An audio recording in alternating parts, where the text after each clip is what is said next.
ጤና ይስጥልኝ። ሰኔ 9 2018 ዓ.ም አርዕስተ ዜናውን በማስቀደም ዕለታዊ መረጃዎችን የምናሰማችሁ ይሆናል። የምኒልክ ዕዝ አርበኞች ከየእጁ ገነት ወልዲያ ከተማ በቅርብ ርቀት ሰዋ ሜዳ ተብሎ በሚጠራው አካባቢ ላይ በፈጸሙት የሽምቅ ጥቃት 23 የአገዛዙ ወታደሮችን መደምሰሳቸው ታወቀም። ተተኳሽና ሬሽን በወታደራዊ ኮንቮይ ጭነው ከወልዲያ በመነሳት በመቻሬ ሜዳና በአማየ ሚጫ አቆራርጠው ወደ ሰዋ ሜዳ ሲጓዙ በነበሩ የአገዛዙ ወታደሮች ላይ በተፈጸመው በዚህ አይመከቴ ጥቃት ከተደመሰሱት ወታደሮች በተጨማሪ ወታደራዊ ኮንቮዩ ከነጭነቱ ከጥቅም ውጭ መደረጉ ታውቋል። ፋኖ ከሚያካሂደው የመደበኛ ጨበጣ ውጊያ በተጨማሪ አደገኛ የሆኑ የሽምቅ ጥቃቶችን የስቦ መምታትና የከበባ እርምጃዎችን በመውሰድ የጥላትን ኃይል አሽመርምሮ ውጊያውን በበላይነት እንደተቆጣጠረ በድል እየገሰገሰ ይገኛል። መረጃውን በዝርዝር ታደምጡታላችሁ። በሌላኛው መረጃችን በይፋትና ጥሙጋ አውራጃም የአባት አርበኞች ጦር የጥላትን ኃይል ያሽመደመደ እርምጃ መውሰዱ ታወቀም። መነሻውን ከኦሮሞ ብሔረሰብ ልዩ ዞን ጨፋ ሮቢት አካባቢ አድርገው በማጀቴና አካባቢው አርሶ አደሮች ላይ ጥቃት ለመፈጸም በተንቀሳቀሰው የአገዛዙ ጥምር ጦር ላይ የአባት አርበኞች ጦር ቃኞች በወሰዱት ከባድ እርምጃ በርካቶችን ሙሉ በሙሉ ደምስሰው ቀሪው ኃይል ሞትና ቁስለኛውን ጭኖ ወደ ከሚሴ እንዲፈረጥጥ ማድረጋቸው ታውቋል። ቀደም ሲል የአማራን አርሶ አደሮችን ሰብል ሲያወድምና ንጹሃንን ሲገድል የቆየው ይህ የብልጽግና የጥፋት ኃይል እስከ ዛሬ ረፋር ድረስ ተገቢው እርምጃ ተወስዶበት በአሁኑ ሰዓት የኬሚሴም ሆስፒታል በቁስለኛ ወታደሮች መጨናነቁ ተነግሯል። መረጃውን በዝርዝር ተደምጡታላችሁ። በሌላኛው መረጃችን የአማራ ሕዝብን በከባድ መሳሪያ ስለጨፈጨፈም የብርጋዴር ጀነራልነት ማዕረግ የተሰጠው ዘውዱ ሰጣርጌ የሃይማኖት አባቶችን በደሴ ከተማ ሰብስበው በአርሲ ኦርቶዶክሳውያን ላይ ጥቃት የሚፈጽሙት የአልሸባብና የአይኤስአይኤስ አባላት ናቸው በሚል የአገዛዙን ድክመትና የጥፋት ተባባሪነትን ለመደበቅ ሐሰተኛ መረጃ መናገሩ ተሰምቷል። አቶ ዘውዱ ሰጣርጌ እኛ ጥቃቱን ለማስቆም እንዳንዘምት ፋኖ እየወጋን ተቸግረናል፣ ፋኖ አላንቀሳቀስ ብሎናል።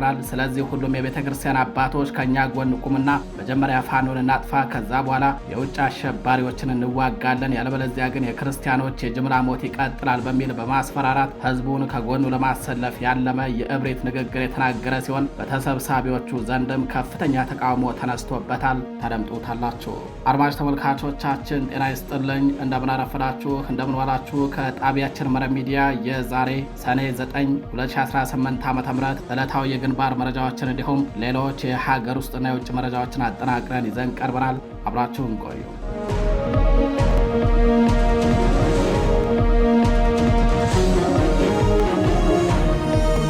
ወደ ቀዳሚው መረጃችን እናልፋለን።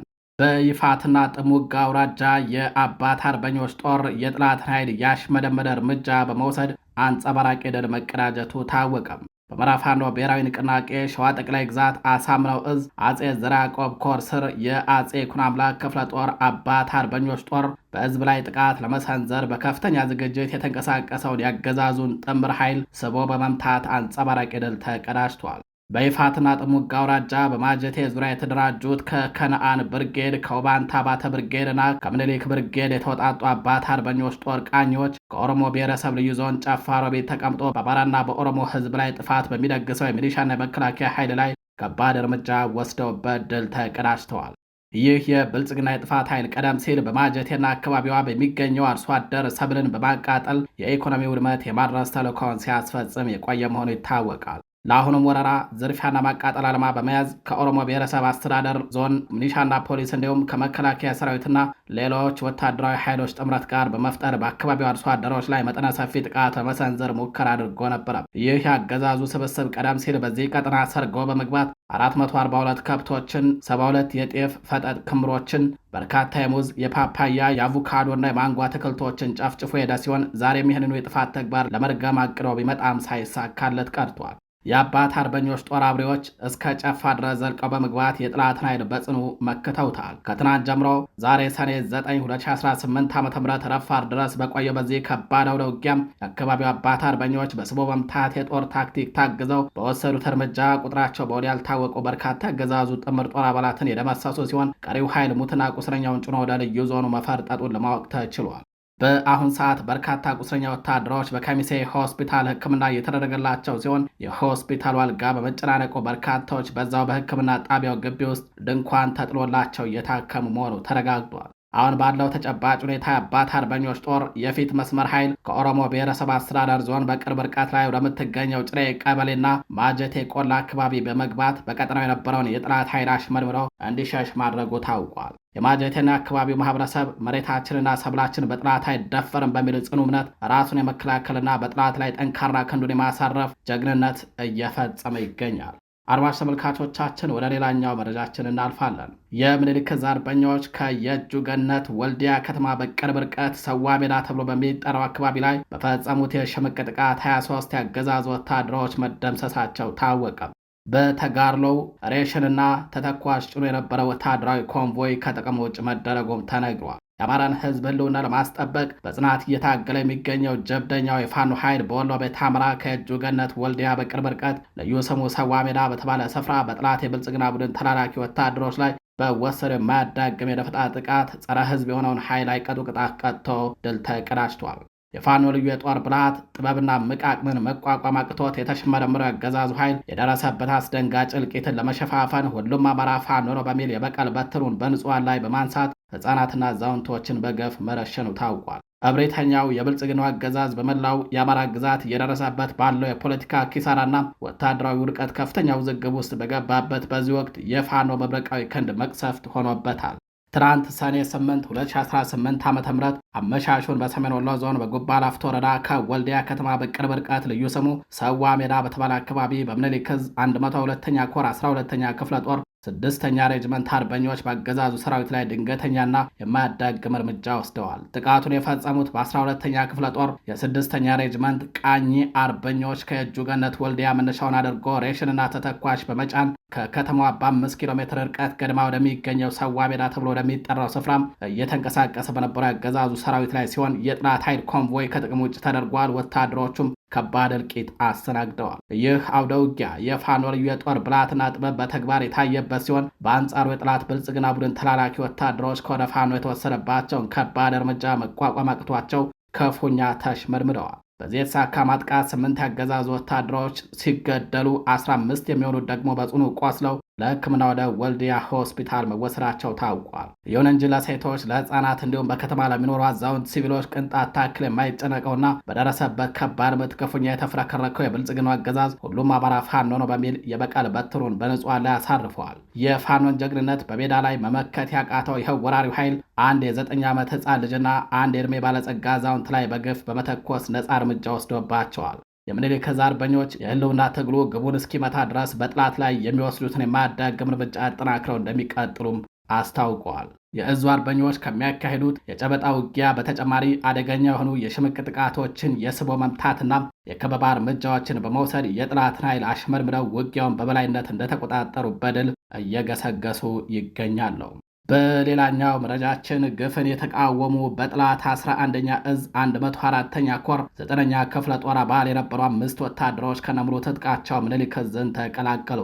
የ9ኛ ክፍለ ጦር ዘመቻ መምሪያ ኃላፊ አጃቢ የነበረው ወታደር ከድር ጀማልን ጨምሮ 10 አለቃ ጌታ ውለታው፣ በዳሳ ሀቢዳም፣ የታገሱ ታየ፣ ይመር ጉደታ የተባሉ ወታደሮች 4 ጥቁር ክላሽንኮቭ እና 1 ባለ 2 እግር ኮሪያ ሰራሽ ክላሽንኮቭ መሳሪያም ከ5500 የክላሽ ተተኳሽ፣ 3 የእጅ ቦምብ፣ 5 የደረት ትጥቅ 11 የክላሽ ካዝና እንደያዙ ነው ፋኖን የተቀላቀሉ ሲል ምኒልክ ዕዝ በሚዲያና ኮሚኒኬሽን ክፍሉ በኩል ባወጣው መረጃ አስታውቋል። ወታደሮቹ በአማራ ፋኖ ብሔራዊ ንቅናቄ ወሎ ቤት አማራ ምኒልክ ዕዝ 105ኛ ኮር 47ኛ ክፍለ ጦር አትሮንስ ሬጅመንትን ሲቀላቀሉ ደማቅ አቀባበል እንደተደረገላቸው መረብ ሚዲያ ከዕዙ ሚዲያና ኮሚኒኬሽን መምሪያ ለማረጋገጥ ችሏል። የግፈኛው የብልጽግና ስራ ስልጣን ጠባቂና ብቸኛ ተስፋ የነበሩት ወታደሮቹ በፍጥነት እየተፈረካከሱ እየፈለሱ ይገኛሉ። በውጊያ ከሞትና ምርኮ የተረፈው ይኸው የብልጽግና ኃይል በመበታተን ላይ በመሆኑ አገዛዙ በከፍተኛ ድባቴና የጭንቀት አረንቋ ውስጥ ተዘፍቋል። ማታ ታይተው ጠዋት የውሃ ሽታ የሚሆኑ የአገዛዙ ወታደሮች ቁጥር የትየለሌ መሆኑ አገዛዙ በፍርሃት እንዲሽመደመድ አድርጎታል። ወታደሮቹ በመዓልትም ሆነ በሌሊት በተገኘው አጋጣሚ ሁሉ የአገዛዙን መዋቅር ሰንሰለት በጣጥሰው በመውጣት ወደ ፋኖ እየጎረፉ ነው። በውጊያ ላይ ከመሞትና ከምርኮ የተረፈው ይኸው ያገዛዙ ኃይል በሁሉም ቀጠናዎች በተመሳሳይ ሁኔታ የፈረሰና የፋኖን ኃይል እየተቀላቀለ በመሆኑም የሚይዘው የሚጨብጠውን ያጣው የኦህዴድ ብልጽግና ወንጀለኛ ቡድን ከፍተኛ ድባቴና ተስፋ መቁረጥ ውስጥ መግባቱም ተረጋግጧል። የተከበራችሁ አድማጭ ተመልካቾቻችን መረጃዎቻችን እንደቀጠሉ ናቸው። ወደ ሌላኛው መረጃችን እናልፋለን። ወደ ፋኖ የተቀላቀሉ ባሎቻችሁንና ሌሎች ቤተሰቦቻችሁን አምጡ በሚል 395 እናቶች ለእስር መዳረጋቸው ተነገረ። የፋኖን ክንድ መቋቋም ያቃተው በኮሎኔል ማቴዎስ ማዴቦ የሚመራው የጠላት አየር ወለድ ኮማንዶ ኃይል ወደ ፋኖ የተቀላቀሉ ባሎቻችሁንና ሌሎች ቤተሰቦቻችሁን አምጡ በሚል በሸዋ ጠቅላይ ግዛት 395 እናቶችን በገፍ ማሰሩ ተነግሯል። በተለያዩ ምክንያት በአገዛዙ ቤት ቆይተው ስርዓቱ በአማራ ሕዝብ ላይ የሚፈጽመውን ግፍ በውል ተረድተው በቆይታቸው ባለማወቅ በሕዝባቸው ላይ ለፈጸሙት በደል ይቅርታ ጠይቀው በቀጠናው የሚገኘውን የአማራ ፋኖ ብሔራዊ ንቅናቄ የሸዋ ጠቅላይ ግዛት አሳምነው እዝ አፄ አምደ ጽዮን ኮር አካል የሆነው አፄ ዳዊት ክፍለ ጦርን የተቀላቀሉ የቀድሞ አገዛዙ የሚሊሻ አባላት ቁጥራቸው ከ650 በላይ መድረሱን ተከትሎ አገዛዙ ከፍተኛ ድንጋጤ ውስጥ ገብቷል። በዚህም በሬማ ከተማና በዙሪያው ከፍተኛ የአፈሳ ዘመቻ ከፍቶ ነፍሰ ጡር እናቶችን ጨምሮ 395 በላይ የሚሆኑ እናቶችን በገፍ አስሮ ይገኛል። ከዚህ ቀደም በሸዋ ጠቅላይ ግዛት መርሐቤቴ አውራጃ የሬማ ከተማና የአካባቢው ነዋሪዎች ላይ ከፍተኛ ግፍ በመፈጸም የሚታወቀው የብልጽግናው የግል ሰራዊት 101ኛ አየር ወለድ ክፍለ ጦር ቁጥራቸው 395 የሚሆኑ የአካባቢው ነዋሪ የሆኑ እናቶችን ከነ ህፃናት ልጆቻቸው ጋር በመያዝ ባሎቻችሁ ፋኖን ተቀላቅሏል ወይ እንዲመጡ አድርጉ፣ ካልሆነ በተሃድሶ መልክ ደብረ ብርሃን ከተማ ወስደን የሰጠናቸውን ገንዘባችንንና መሳሪያችንን ይመልሱልን በሚለው ምክንያት ትናንት ሰኔ 8 2018 ዓ.ም በሬማ ከተማ በግፍ አስሯቸው ይገኛል። ከእስረኞች መካከል 2 ነፍሰ ጡር እናቶች ዛሬ አዳራቸውን በደረሰባቸው ከፍተኛ እንግልት ታመው በከተማዋ ጤና ጣቢያ ለሕክምና መግባታቸው ተረጋግጧል። አማራ በባህሉ በሴት ልጅ ላይ ክንዱን የማያነሳ ጨዋ ሕዝብ በመሆኑ ይህንን የመሰለ ነውር በብልጽግናው አገዛዝ የተፈጸመውን የወንብድና ድርጊት የአካባቢውን ሕዝብ ክፉኛ ያስቆጣ ሲሆን የሕዝብ ልጅ የሆነው ጀግና ያሳምነው እዝ ሰራዊትም አጸፋዊ እርምጃ ጀምረዋል። በአማራ ፋኖ ብሔራዊ ንቅናቄ ያሳምነው እዝ አፄ ዳዊት ክፍለ ጦር አሃዶች ድርጊቱ በተፈጸመበት በሬማ ከተማ ዙሪያ ላይ ተወርውረው በመድረስ በፈጸሙት የአጸፋ እርምጃ አንድ መንገድ መሪ የሚሊሻ አባልና 201ኛ አየር ወለድ ኮማንዶ ክፍለ ጦር አባላትን ሲገድሉ በርካቶችን ቁስለኛ ማድረጋቸው ተነግሯል። አጸፋዊ እርምጃው ተጠናክሮ ቀጥሏል። ወደ ሌላኛው መረጃችን እናልፋለን። የአማራን ሕዝብ በከባድ መሳሪያ ስለጨፈጨፈ የብርጋዴር ጀነራልነት ማዕረግ የተሰጠው ዘውዱ ሰጣርጌ በደሴ ከተማ ባካሄደው ስብሰባም በአርሲ የተፈጸመውን ጥቃት አልሸባብና አይኤስአይኤስ ናቸው ማለቱ ተቃውሞን አስነሳም።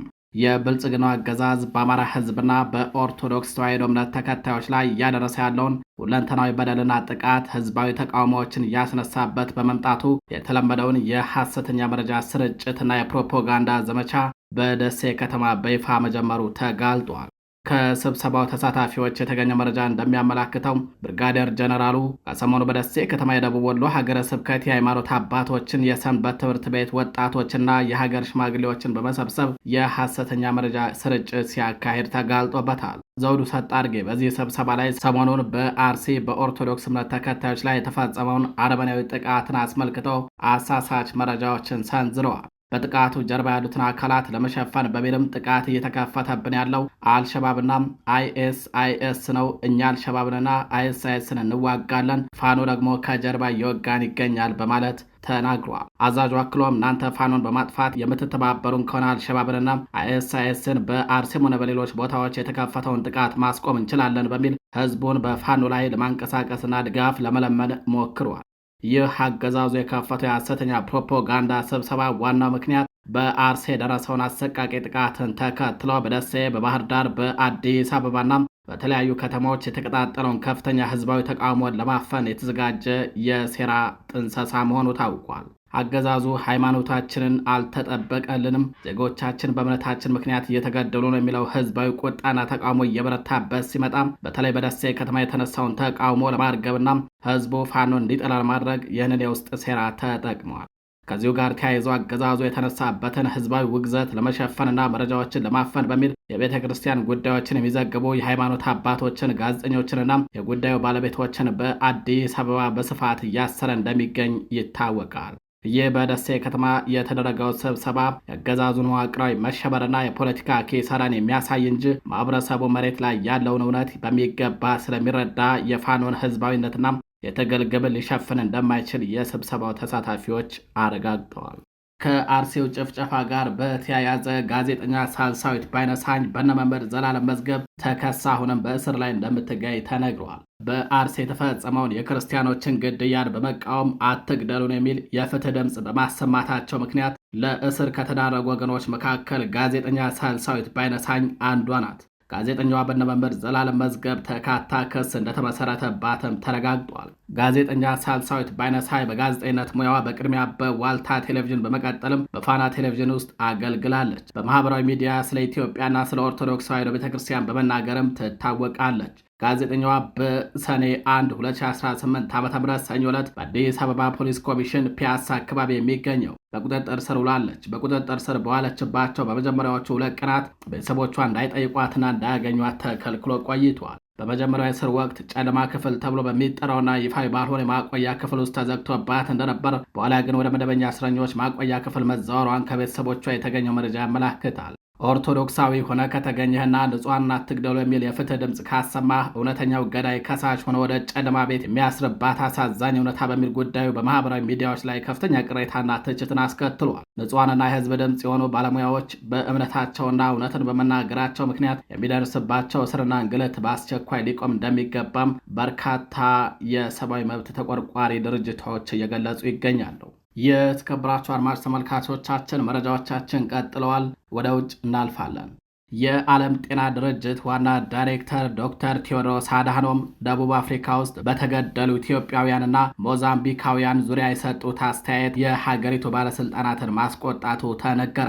ዶክተር ቴዎድሮስ አድሃኖም እሁድ ዕለት ደቡብ አፍሪካ ውስጥ ሌላ ዙር መጤጠል ጥቃት እያገረሸ መሆኑን በመጥቀስ ድርጊቱ ሀገሪቱ ለነጻነት ያደረገችውን ትግል የሚክድ አሳዛኝ ነው በማለት ገልጸውት ነበረ። የዓለም የጤና ድርጅት ዋና ዳይሬክተር ዶክተር ቴዎድሮስ አድሃኖም በደቡብ አፍሪካ ውስጥ በሚፈጸሙ መጤጠል ጥቃቶች በሺዎች የሚቆጠሩ ቤተሰቦች መፈናቀላቸውንና የሰው ሕይወት በአጭሩ እየተቀጨ መሆኑን በመግለጽ በቅርቡ የሞቱ ኢትዮጵያውያንና ሞዛምቢካውያንን በምሳሌነት ጠቅሰዋል። በዚህም ቢያንስ 5 ኢትዮጵያውያንና 5 ሞዛምቢካውያን መገደላቸውን ያመላከቱት የዓለም የጤና ድርጅት ዋና ዳይሬክተር በሺዎች የሚቆጠሩ ደግሞ ለሕይወታቸው በመስጋት እየሸሹ መሆናቸውን በትዊተር ማለትም በኤክስ ገጻቸው ጽፈዋል። ይህንንም ተከትለው የደቡብ አፍሪካ ባለሥልጣናት የዋና ዳይሬክተሩ አስተያየት ትክክል አለመሆኑን በመጥቀስ በአገሪቱ ውስጥ ተፈጥሯል ስለሚባለው መጤጠል ጥቃት ትክክለኛና አስተማማኝ መረጃ ለዓለም የጤና ድርጅት ለማስረዳት እንደሚፈልጉ ገልጸዋል። ዓለም አቀፍ ግንኙነትና ትብብር መስሪያ ቤት የሚባለው የደቡብ አፍሪካ የውጭ ጉዳይ ሚኒስቴር ቃል አቀባይ እንደተናገሩ ዶክተር ቴዎድሮስ የጠቀሷቸው የውጭ ዜጎች ሕይወትን ማለፉን እንደሚያዝኑ በመግለጽ ምክንያቱ ግን መጤጠል ጥቃት እንዳልሆነ አስተባብለዋል።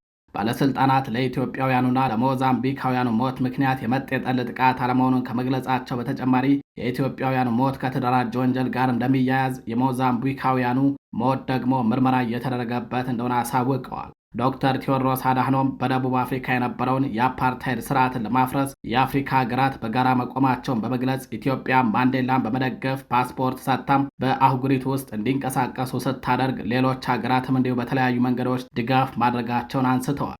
ነገር ግን አሁን በደቡብ አፍሪካ ውስጥ በአፍሪካውያን ስደተኞች ላይ እየተፈጸመ ያለው መጤጠል ጥቃት ሀገሪቱ ለነጻነት ያደረገችውን ተጋድሎ የሚክድ ነው በማለት ወቅሰዋል። ዋና ዳይሬክተሩ ዶክተር ቴዎድሮስ አድሃኖም ጨምረውም አለመግባባቶችና ቅሬታዎች በደቦ ጥቃትና በጅምላ ጥቃት ሳይሆን በሕግ ስርዓትና በሕግ የበላይነት ብቻ ነው መፍትሄ ሊያገኙ የሚገባቸው በማለት በስደተኞች ላይ የሚንጸባረቀው ጥላቻ እንዲቆም፣ ጥበቃ እንዲደረግላቸውና ሰብአዊነት እንዲከበር ጥሪ አቅርበዋል። ባለፉት ሳምንታት በደቡብ አፍሪካ ውስጥ ጸረ አፍሪካውያን ስደተኞች ስሜቶች በይፋና በተዘዋዋሪ ሲንጸባረቁ ቆይተዋል። መንግስት ህጋዊ ያልሆኑ ስደተኞችን እንዲቆጣጠር የሚጠይቁ በርካታ የተቃውሞ ሰልፎችን በመላ ሀገሪቱ ተካሂደዋል። በተጨማሪም በውጭ ዜጎች ላይ ያነጣጠሩ ጥቃቶችን የሚያመላክቱ ዘገባዎች ሲወጡ ቆይተዋል። ነገር ግን ከእነዚህ ጥቃቶች ጋር በተያያዘ ዝርዝር መረጃዎችና ቁጥሮች ከመንግስት እስካሁን አልተሰጡም። መንግስት በህገወጥ ስደተኞች ላይ እርምጃ እየወሰደ መሆኑንና ዜጎች ህግን በእጃቸው በማስገባት ምንም አይነት እርምጃም እንዳይወስዱ ሲያስጠነቅቅ ቆይቷል። የዜጎቻቸው ደህንነት ያሰጋቸው ጋናና ናይጄሪያን የመሳሰሉ ሀገራት ፍላጎቱ ያላቸው ዜጎችን ከደቡብ አፍሪካ ማስወጣትም ከጀመሩ ዋላ ደር ብለዋል። አድማጭ ተመልካቾቻችን መረጃዎቻችን እንደቀጠሉ ናቸው። ወደ መካከለኛው ምስራቅ መረጃችን እናልፋለን። አሜሪካና ኢራን በሁሉም ግንባሮች በተለይም በሊባኖስ ዘላቂ የተኩስ አቁም ማድረጋቸውን ይፋ አድርገዋል። በፓኪስታኑ ጠቅላይ ሚኒስትር ሸህባዝ ሻሪፍና በኢራን ብሔራዊ ደህንነት ምክር ቤት እንደተገለጸው ወታደራዊ እንቅስቃሴዎች በአስቸኳይ የሚቆሙ ሲሆን መደበኛ የፊርማ ስነ ስርዓት በስዊዘርላንድ አርብ ዕለት ይካሄዳል ተብሏል። ስምምነቱ እንደተፈረመ የሆርሙዝ ባህረ ሰላጤ ለንግድ መርከቦች ክፍት እንደሚሆንና በኢራን ወደቦች ላይ የተጣለው እገዳ እንደሚነሳም ተረጋግጧል። በፊርማው ተከትለው በሚመጡ 60 ቀናት ውስጥ በኢራን የኒውክሌር ፕሮግራምና በአሜሪካ ማዕቀቦች ላይ ውስብስብ ድርድሮች እንደሚካሄዱ ይጠበቃል። በስምምነቱ መሰረት ኢራን የኒውክሌር መሳሪያ እንደማታመርት ቃል የገባ ሲሆን እስከ መጨረሻው ስምምነት ድረስ ዩራኒየም ማበልጸጊያ ስራዋን እንደምታቆም አስታውቃለችም። ፕሬዝዳንት ትራምፕ በኢራን የኒውክሌር ቁሳቁስ ላይ ጠንካራ የፍተሻ ስርዓት እንደሚኖር ቢናገሩም ዝርዝር ሁኔታዎች ግን አላብራሩም። በኢኮኖሚ በኩል አሜሪካ እስከ መጨረሻዋ ስምምነት ድረስ አዲስ ማዕቀብ እንደምትጥልና የነዳጅ ማዕቀቦችን ለተወሰነ ጊዜ እንደምታነሳ ተገልጿል። ሆኖም የኢራን የታገዱ ንብረቶች ለመልቀቅ ፕሬዝዳንት ትራምፕና ኢራን የሚሰጡ መረጃዎች መቃረኑ ከፍተኛ ለመተማመን እያሳየ ነው። በሌላ በኩል የስምምነቱ ተጽዕኖ በሊባኖስና እስራኤል ጉዳይ ላይ እጅግ አሳሳቢ ሆኗል። የኢራንና የአሜሪካ ስምምነት የሊባኖስን ጦርነት እንደሚያቆም ቢገለጽም የእስራኤል መከላከያ ሚኒስትር የእስራኤል ካትዝ ግን ጦርነቱ ቢቆምም በሊባኖስ በሶሪያና በጋዛ በያዙት ግዛት እስራኤል ላልተወሰነ ጊዜ እንደምትቆይ አረጋግጠዋል። የኢራን የውጭ ጉዳይ ሚኒስትር አባስ አራግቺ አሜሪካ የእስራኤል ጥቃቶች እንዲቆም የመቆጣጠር ኃላፊነት እንዳለባት ቢያሳስቡም በስምምነቱ ውስጥ እስራኤል አለመካተቷ ቀጣዩን የሰላም ሂደት እጅግ አደገኛና እርግጠኛ ያልሆነ ያደርገዋል ተብሏል። ፕሬዝዳንት ትራምፕ ሰላምን አመጣለሁ ቢሉም በሜዳ ላይ ያለው የእስራኤል አቋምና የኢራን ተለዋዋጭ ቃል ስምምነቱን በቀላሉ ሊፈርስ እንደሚችል በግልጽ የሚያሳይ ነው ተብሏል። በተያያዘ ዜና በዓለም ላይ የነዳጅ ዋጋ ሲቀንስ የወርቅና የአክሲዮን ዋጋ ማሻቀቡ ተገልጿል። በአሜሪካና ኢራን መካከል ግጭት የማቆምና ሆርሙዝ ሰርጥን የመክፈት ስምምነት መደረጉን ተከትሎ ዛሬ የዓለም ገበያ ተነቃቅቷል ተብሏል። ይህ መረጃ እንደተሰማ በፍጥነት ዋጋው የተለወጠው ነዳጅ ሲሆን የብሬንት ድፍድፍ ነዳጅ በ5.3% ቀንሶ $83 ሲሸጥ ውሏል። የዌስት ቴክሳስ ደግሞ ከ$80 በታች ተሽጧል። ይህም በሁለቱ ሀገራት መካከል ውጥረት በነበረበት ወቅት በዓለም ላይ የተፈጠረው የኃይል ዋጋ ቀውስ በቀላሉ ሊረጋጋ እንደሚችል ማሳያ መሆኑን ባለሙያዎች ገልጸውታል። በጁሊየስ ቢር የኢኮኖሚ ምርምር ኃላፊ የሆኑት ሮበርት ሩከር ሲናገሩ በመንገድ ላይ ችግሮች ሊኖሩ ቢችሉም አሁን ግን ሁለቱም ሀገራት ከቀውሱ ለመውጣት ግልጽ አቅጣጫ ያስቀመጡ ይመስላሉ ካሉ በኋላ ይህ ደግሞ በዓለም ገበያ ላይ ትልቅ ተጽዕኖ እንዳመጣ አስረድተዋል። ጨምሮም የተፈራው ስጋት ከሚጠበቀው በታች መሆኑን የገበያዎች መልሶ ማንሰራራት አሳይቷል ብለዋል። ዛሬ ነዳጅ ዋጋ ቢቀንስም ወርቅና ብር ደግሞ ተቃራኒውን ውጤት አምጥተዋል። የወርቅ ዋጋ በ3% ጭማሪ ሲያሳይ ብር ደግሞ እስከ 4.1% ወደ ላይ ወጥቷል። በዓለም ላይ ያሉ ትላልቅ የአክሲዮን ገበያዎችን በተመሳሳይ አንሰራርተው ታይተዋል ነው የተባለው። አድማጭ ተመልካቾቻችን የዛሬ ሰኔ 9 2018 ዓ.ም ይዘናቸው የነበሩት ዕለታዊ መረጃዎቻችን እነዚህን ይመስላሉ። በሌሎች አዳዲስ መረጃዎች እስከምንገናኝ ከቀሪ ጣቢያችን ዝግጅቶች ጋር ቸር ቆዩ።